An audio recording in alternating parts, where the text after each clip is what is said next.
Vous êtes sur Radio Prague International, à l'écoute du programme francophone diffusé depuis la capitale tchèque. Et vous avez évidemment bien raison, Dobrý den, bonjour à toutes et à tous. Au sommaire aujourd'hui, la journée internationale des Roms, marquée comme tous les ans le 8 avril, on en parle en début d'émission. On aura droit ensuite à un nouvel épisode de notre série consacrée aux plus belles bibliothèques de Tchéquie. Ce sera bien sûr en compagnie de Magdalena Hrozinkova.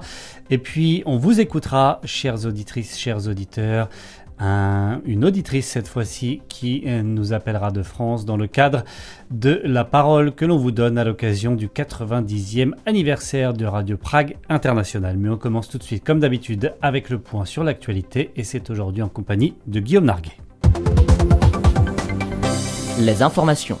Bonjour à toutes et à tous, on commence ce bulletin avec des chiffres, 43 couronnes et 15 à l'erge, soit 1,75 € pour un litre d'essence et 49 couronnes et 59 à l'erge, soit 2,02 € pour le gasoil. Tels sont les montants maximaux des prix, TVA comprises, auxquels les carburants peuvent être vendus ce mercredi en République tchèque. Mardi, en effet, le ministère des Finances a pour la première fois annoncé un plafonnement des prix. Désormais, le ministère publiera quotidiennement, en début d'après-midi, une nouvelle grille de tarifs dont les limites devront être respectées lors de la journée suivante dans toutes les stations-service du pays. Cette mesure d'encadrement, parmi d'autres, vise à faire face à l'inflation des prix des carburants en raison du conflit au Moyen-Orient. Mardi, toutefois, l'Union des industries pétrolières a critiqué ce plafonnement, estimant que les prix avaient été mal calculés. En République tchèque, la liberté de choix de la mère quant au lieu et au type d'accouchement n'est pas absolue et s'arrête là où commence l'obligation de protéger la vie et la santé de l'enfant, a statué la Cour suprême. Celle-ci a rejeté en effet ce mercredi le pourvoi en cassation d'une mère condamnée à une peine d'emprisonnement avec sursis qui exerce par ailleurs le métier de sage-femme. Cette dame avait opté pour un accouchement à domicile par présentation par le siège et ce malgré les avertissements des médecins. Le nouveau-né avait subi de graves lésions au cerveau avant de décéder après plusieurs semaines d'hospitalisation. Par sa décision, la Cour suprême a confirmé que bien que l'ordre juridique tchèque garantisse à la mère le droit de choisir le lieu et la méthode de l'accouchement, ce droit est limité par l'obligation de ne pas agir de manière à mettre directement en danger la vie et la santé de l'enfant dans les cas où des risques médicaux élevés sont connus à l'avance, peut-on lire dans le communiqué publié par la Cour avant ce jugement. Un tribunal de district avait condamné la femme à 10 mois de prison avec sursis probatoire de 15 mois, une décision qui avait ensuite été confirmée par la Cour d'appel. Une vingtaine de travailleurs communautaires et de représentants de diverses organisations actives au sein de la minorité rome dans tout le pays ont été reçus au château de Prague ce mercredi, et ce à l'occasion de la journée internationale des Roms, une journée dont le but est notamment de célébrer la culture rome. Le président de la République, Petr Pavel, a salué leur travail sur le terrain. Selon des chiffres non officiels, environ 250 000 Roms vivent en République tchèque, ce qui représente un groupe non négligeable. Leur intégration complète et réussie est une condition indispensable pour que la société tchèque soit tolérante et prospère, a également déclaré le chef de l'État. Les prix des logements continuent à augmenter fortement en République tchèque. Selon les données publiées par Eurostat mardi, la République tchèque est en effet le 7e pays de l'Union européenne où le rythme de l'inflation a été le plus rapide. En glissement annuel, les prix y ont subi une hausse moyenne de 10,4%. Contre 5,5% pour l'ensemble de l'Union européenne. Toujours selon l'Office de statistiques de l'Union européenne, la croissance des prix en République tchèque ces dernières années a été la plus forte entre 2021 et 2022. Au final, en l'espace de 10 ans, entre 2015 et 2025, les prix de logement en République tchèque ont augmenté d'un peu plus de 150%. On termine ce bulletin avec un mot de météo. C'est un temps toujours très ensoleillé qui régnera sur la majeure partie du territoire ce jeudi, jour de la fête des Douchanes. Le ciel se couvrira néanmoins au fil de la journée, notamment dans l'ouest et le sud-ouest de la Bohème. Les températures varieront entre 9 et 14 degrés, tandis qu'à Prague, le soleil se lèvera à 6h19 et se couchera à 19h43. Radio Prague International, le programme francophone. Et ce 8 avril est donc la journée internationale des Roms, l'occasion à Nákubišta de célébrer la richesse d'une culture souvent perçue en Tchéquie entre folklore et discrimination. Qui se promène ce 8 avril dans Prague ne manquera pas de remarquer sur tous les tramways de la capitale les petits drapeaux aux bandes bleues et vertes recouvertes d'une roue rouge à 16 rayons, symbolisant la vie traditionnellement nomade des populations roms. D'ordinaire, les tramways n'en arborent que pour certaines occasions, comme le drapeau tchèque pour la fête nationale et certains jours fériés, quelquefois pour d'autres événements comme la journée des Sokols ou encore l'anniversaire de l'entrée de la Tchéquie dans l'OTAN. L'affichage des drapeaux roms est donc une première pour la communauté, comme le souligne Klára Hlaváčková, organisatrice des événements de la journée. Ainsi, la journée internationale des Roms sera réellement visible dans l'espace public et il ne sera pas possible de l'ignorer. Cela peut susciter l'intérêt de personnes qui n'ont pas nécessairement des préjugés, mais qui manquent simplement d'informations ou ne se sont pas encore intéressés au sujet. Peut-être que cela les incitera aussi à en apprendre davantage sur l'histoire rome et en même temps à soutenir la fierté du peuple rome.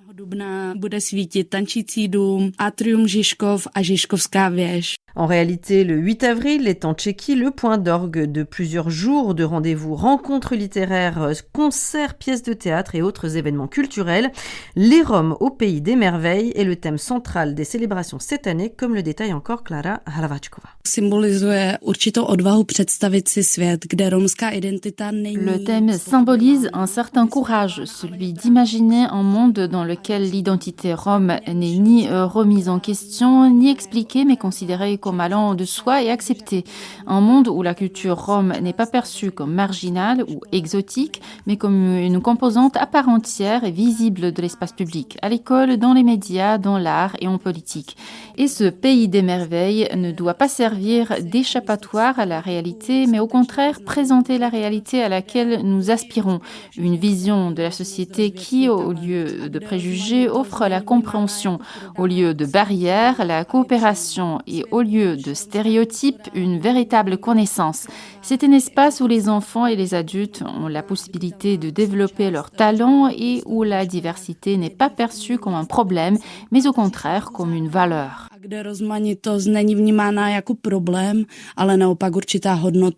Il n'existe pas de chiffre exact pour cette minorité. Les estimations avancent entre 220 et 250 000 personnes se revendiquant roms en tant que nation, národ ou ethnie lors des campagnes de recensement, soit entre 2 et 3% de la population tchèque. La plupart de ces Roms vivent dans le nord-ouest de la Bohème, dans les villes d'Ústí nad Labem, Most ou Chomutov, des régions anciennement sudètes repeuplées après la guerre avec des personnes originaires de l'est de la Tchécoslovaquie d'alors. Mais ils vivent aussi dans la région de Moravie, Silésie ou encore à Prague et à Brno. C'est à Brno, justement, que depuis 35 ans, le musée de la culture rome permet tout au long de l'année d'en apprendre davantage sur cette minorité souvent prise en tenaille entre paternalisme et rejet par la population non rome. Et pourtant, la création de cette institution aujourd'hui bien établie n'a pas été une mince affaire à l'époque. Le choix de Brno pour l'accueillir semblait alors une évidence, comme le rappelle sa directrice depuis ses débuts, Jana Horvátová. Brno était à l'époque le centre de l'intelligentsia rome. C'est ici aussi que se trouvait le siège de la toute première association rome, l'Union des Tziganes et des Roms. Cette association voulait depuis très longtemps créer un musée et c'est elle qui avait commencé à créer des collections à cet effet. Si la journée internationale des Roms rappelle une fois l'an que les Roms sont une composante importante de la société tchèque, le musée, lui, s'efforce de le faire toute l'année, à la fois pour la population majoritaire, mais aussi pour la communauté rome elle-même. Pour les Roms de Tchéquie, nous sommes véritablement le tout premier sanctuaire de leur culture. Pour eux, c'est quelque chose de vraiment encourageant de voir que quelqu'un s'intéresse enfin à leur culture, que des écoliers de toutes origines viennent au musée suivre nos programmes pédagogiques et en apprendre davantage. Le musée de la culture rome a actuellement 2 antennes régionales à Hodoninu Kunstatu et Lete ou Piscu, où se trouvaient des camps d'internement destinés à la population rome pendant la Seconde Guerre mondiale. C'est lui qui a la gestion de ces sites mémoriels, dont la création a été le résultat d'une bataille de longue haleine. Un futur centre des Roms et Sinti est en cours de création à Prague, avec pour vocation muséale de présenter cette culture ancestrale en pays tchèque et morave à destination des touristes étrangers. À noter encore que la journée internationale des Roms s'achèvera ce mercredi soir par un grand concert de gala retransmis pour la toute première fois par la télévision publique tchèque sur sa station ČT Art. Suite du programme francophone de Radio Prague International avec un nouvel épisode de notre série consacrée aux plus belles bibliothèques de Tchéquie. Aujourd'hui, la bibliothèque des Chotek au château de Kačina, située non loin de Kutná Hora, est connue de nombreux films et séries. Pour de nombreux films et séries, le château de Kačina est l'un des bâtiments de style empire les plus remarquables en Tchéquie. Il abrite une splendide bibliothèque fondée par les Chotek, famille noble qui a marqué la vie politique et culturelle des pays tchèques au XIXe siècle. C'est avec Magdalena Rozinkova que nous partons en visite. C'est une bibliothèque star des tournages où ont tourné Johnny Depp, Keanu Reeves et où des chanteurs attirés par l'esprit du lieu viennent souvent réaliser leurs clips. Sa salle à la coupole imposante, sa colonnade et sa lumière naturelle en font l'une des plus belles bibliothèques au monde qui abrite aujourd'hui 40 000 volumes. Les livres collectionnés, dont des manuscrits mais également des cartes géographiques et routières ou encore des ouvrages de théâtre et de musique, témoignent des goûts et préférences des maîtres des lieux de l'époque, comme nous le raconte Pavel Doucha, directeur de l'annexe du Musée national de l'agriculture situé au château de Kačina. Zámek Kačina byl postaven jako letní sídlo hraběcího rodu Chotků. Le château a été construit au début du XIXe siècle pour servir de résidence d'été à la famille comtale des Chotek. Sa construction a été initiée par Jan Rudolf Chotek qui, dès la fin du XVIIIe siècle, avait pris contact avec d'autres familles nobles et des souverains de toute l'Europe et se faisait envoyer les plans de leur résidence et de leur parc. Il avait l'idée de construire sa propre résidence d'été quelque part dans les environs du château qu'ils ont acheté au milieu du XVIIIe siècle à Nové Dvory en Bohême centrale. Mais celui-ci ne convenait plus à Jan Rudolf Chotek, ministre des Finances à la cour de Vienne et burgrave, c'est-à-dire l'administrateur de la Bohême. Il exerçait donc la plus haute fonction politique en pays tchèque et avait besoin d'une résidence représentative.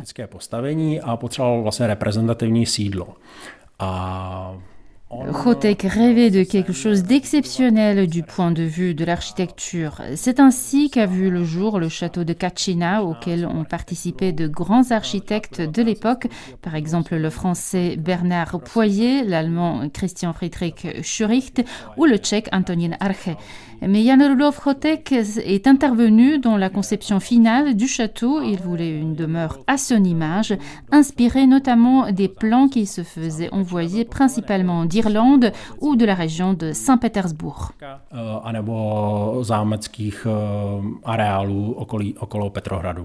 Décédé en 1824, le maître d'œuvre du château, Jan Rudolf Chotek, n'y a finalement séjourné que quelques mois entre août et novembre 1823, lorsque Kačina était encore en travaux. C'est son petit-fils Jindřich Chotek qui a hérité des domaines familiaux et qui a achevé la construction de la bibliothèque, ainsi que du théâtre, qui est une autre fierté du château de Kačina, explique encore Pavel Doucha.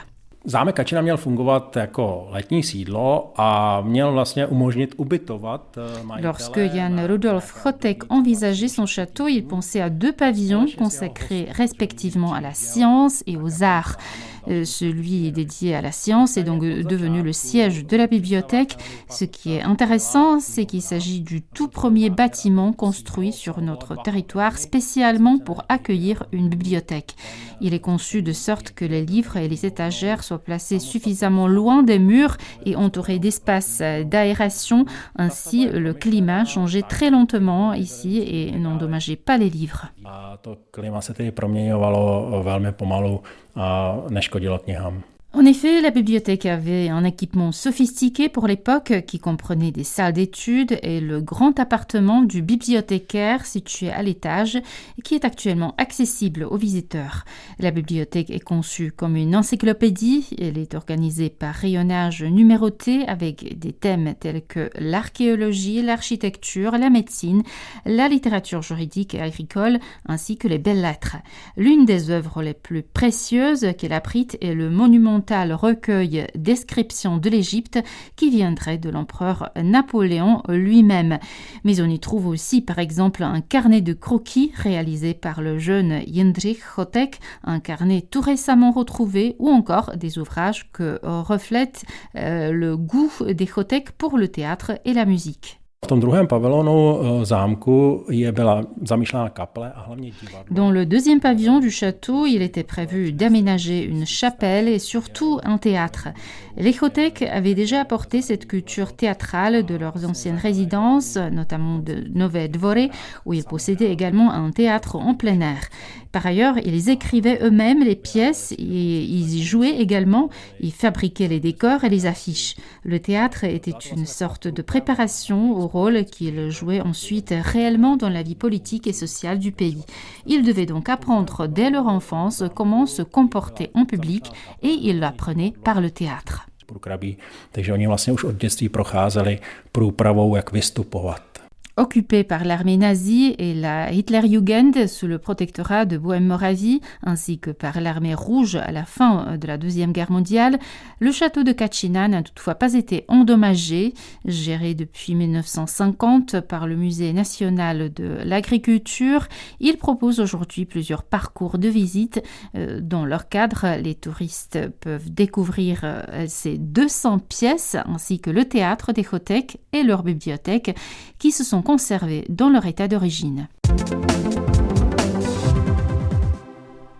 Chères auditrices, chers auditeurs, vous le savez, Radio Prague International vous donne la parole à l'occasion de son 90e anniversaire. Aujourd'hui, c'est en compagnie d'Oriane qui nous a envoyé un message vocal depuis la France et que je vous propose d'écouter tout de suite.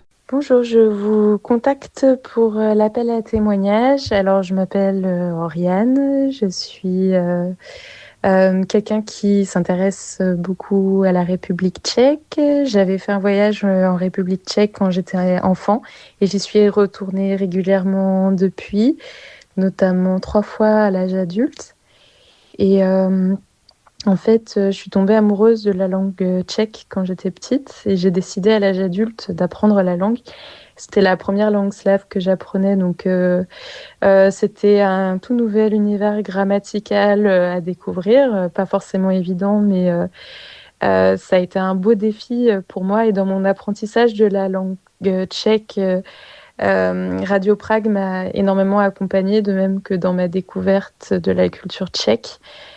Ça a beaucoup contribué à ce que je m'accroche, même s'il n'y avait pas d'enjeu universitaire particulier, parce que je n'avais pas choisi de me spécialiser dans la littérature tchèque. Je suis devenue professeure de littérature. Mais voilà, ça a été vraiment comme un compagnon pendant toutes ces années. Encore aujourd'hui, je lis tous les articles sur les réseaux sociaux que je vois passer. Et voilà, donc c'est une radio qui est très chère à mon cœur et qui est vraiment devenue une compagnie dans cette passion que je voue à la langue tchèque. Et il se trouve que j'ai découvert en plus assez tardivement que j'avais des origines tchèques, ce que j'ignorais absolument. et ma famille proche aussi. Donc c'était une coïncidence assez amusante. Merci beaucoup. Merci à vous, Oriane. Et si vous voulez, comme Oriane, participer à notre appel à témoignage pour nous expliquer votre lien avec Radio Prague International, avec la Tchéquie en général, rien de plus simple. Il suffit de nous envoyer un email à l'adresse radioprague90@gmail.com. Et sinon, vous pouvez également envoyer un message vocal par WhatsApp au plus 420 720 868 856, plus 420 720 868 856. On vous attend. Et puisque ce 8 avril marque la Journée internationale des Roms, je vous propose de réécouter une émission préparée par Anaïs Rimbaud qui faisait le point sur la langue romanie et ses apports dans la langue tchèque. On écoute tout de suite.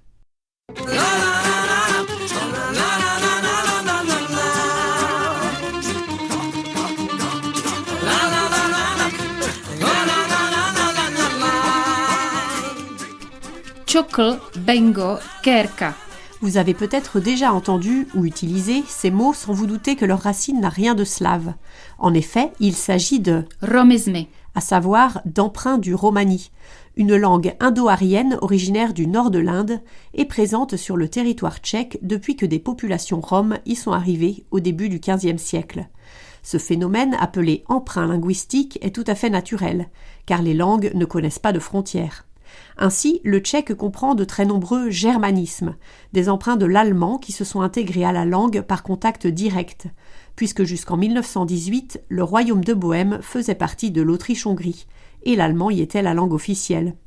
Par ailleurs, le tchèque comprend également de nombreux emprunts du yiddish, qui, pour beaucoup, sont entrés dans la langue par le biais de l'argot de la pègre allemande. Mais revenons-en aux emprunts du romani. S'ils ne sont pas aussi nombreux que ceux des langues précédemment citées, ils ont intégré la langue tchèque grâce à un intermédiaire, l'argot des forains tchèques, qui est composé à 41% d'emprunts du romani. Spécialiste en anthropologie linguistique et s'intéressant plus particulièrement à l'argot des forains, René Starhon explique dans quelles circonstances sociales et historiques cet emprunt a pu avoir lieu. À partir du milieu du XIXe siècle, les forains partagent, avec leur manège ou les articles qu'ils vendent, la niche économique des populations itinérantes. Ils partagent donc l'espace des Roms et il est tout à fait logique qu'un contact linguistique ait eu lieu lors des foires et des fêtes foraines, par exemple. C'est ainsi que le romani est entré dans la langue des forains, une langue que l'on peut qualifier d'argot historique, mais qui se perpétue aujourd'hui encore. Et de l'argot des forains, on observe ensuite une pénétration dans l'argot des prisons. Et c'est de cette façon que des emprunts du romani ont pu pénétrer dans la langue tchèque vernaculaire, au point que les locuteurs ne se rendent même pas compte qu'il s'agit là de mots d'origine romani.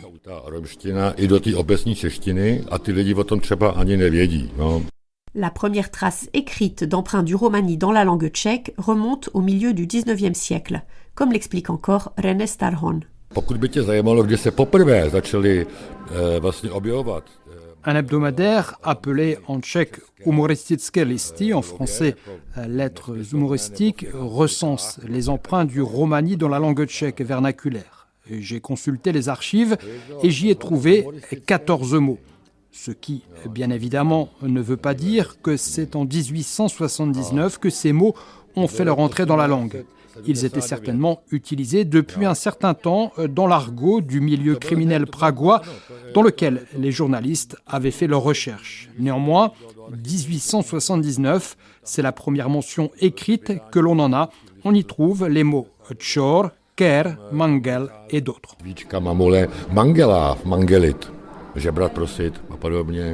Tchor, mangel, des mots que les Tchèques d'aujourd'hui utilisent toujours sous leur forme tchéquisée bien entendu. Car les emprunts intégrés font souvent l'objet d'une modification dans la langue d'accueil, un suffixe ou un préfixe étant en général ajouté à la racine de la langue source. Ainsi, mangel est devenu mangelit et a gardé son sens original de mendier, réclamer, prier pour obtenir. De la même façon, tchor est devenu le substantif tchorka, le vol, ou encore le verbe Čorovat. qui veut dire voler, avec là toutefois un glissement par rapport au sens du mot d'origine, puisque čor désigne en fait une personne pauvre. Už ani nevíš, kedy začalo to všecko venku. S prvým repem, prvý pohyb, s prvú kérku, prvé pokušení, ukradnúť peňaženku, prvé rozhodnutí, morené halušané. Certains mots aujourd'hui passés dans la langue vernaculaire viennent de l'argot des prisons. C'est par exemple le cas de Benga. qui s'utilise pour désigner de façon familière, voire péjoratif, un policier, ou plutôt un flic. Notons toutefois qu'en Roumanie, beng veut dire diable. Dans ce même registre argotique, on trouve les mots Kerka. le tatouage ainsi que Kerovat. tatoué, qui vient du romani kerel, qui veut dire faire, ou encore Chalovat. qui veut dire manger, ainsi que Chalka. la nourriture, qui viennent du romani chal, qui veut dire manger aussi. René Starhon évoque également un mot tchèque qui appartient à un tout autre jargon, celui des jeunes enfants.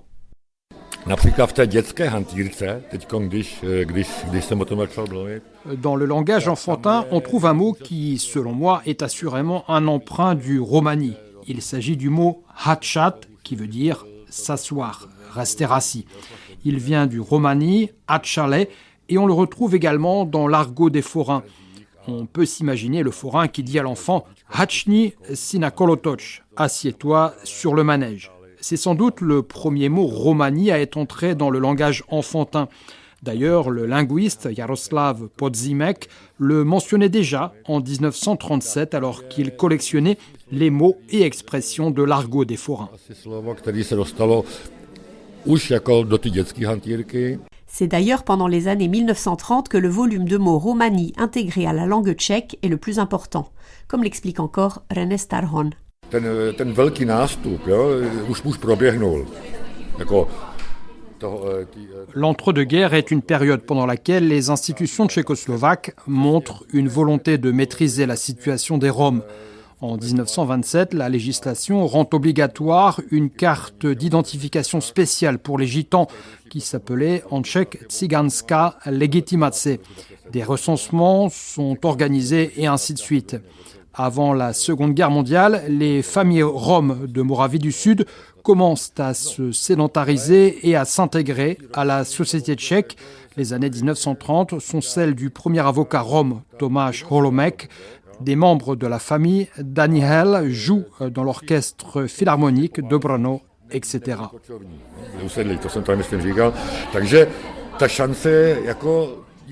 Néanmoins, cette vague de rapprochement entre le romani et le tchèque, par le biais des élites roms notamment, est interrompue net par le génocide des Roms. Seuls 8% des Roms tchèques y survivent. Des Roms viennent alors de Slovaquie pour s'installer dans les régions industrielles, les Sudètes, la région d'Ostrava, pour y travailler. Néanmoins, d'une part, ils ne font pas partie de l'élite, bien au contraire, et sont vus plutôt avec mépris. D'autre part, la sédentarisation fait qu'il n'y a plus de lien avec les forains qui servaient d'intermédiaires et rendaient autrefois possible le contact linguistique.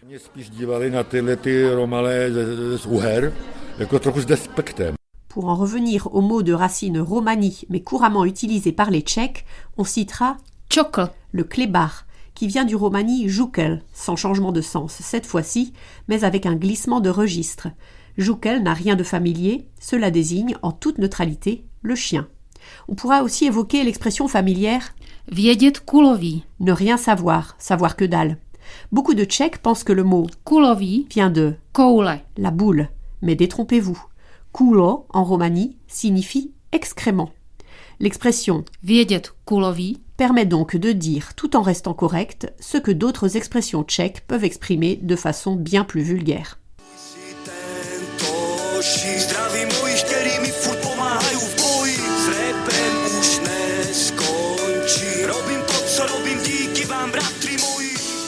Et c'est ainsi que se termine le programme francophone de Radio Prague International. En tout cas pour aujourd'hui, vous le savez, nous sommes sur tous les réseaux sociaux, Blue Sky, X, Facebook et j'en passe et des meilleurs.